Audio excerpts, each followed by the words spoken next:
Biri var idi, biri yox idi. Meşədəki ağacların birində Qızılcıq adlı bir lələ yaşayırdı.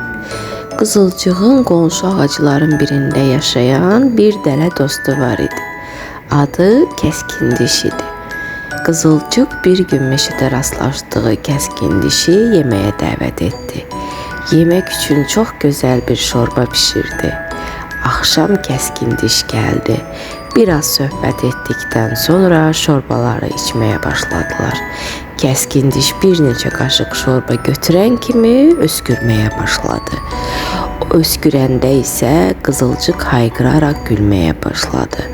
Məlum oldu ki, Qızılcıq dostuna zarafat olaraq şorbanın içərisinə istiot əlavə edibmiş.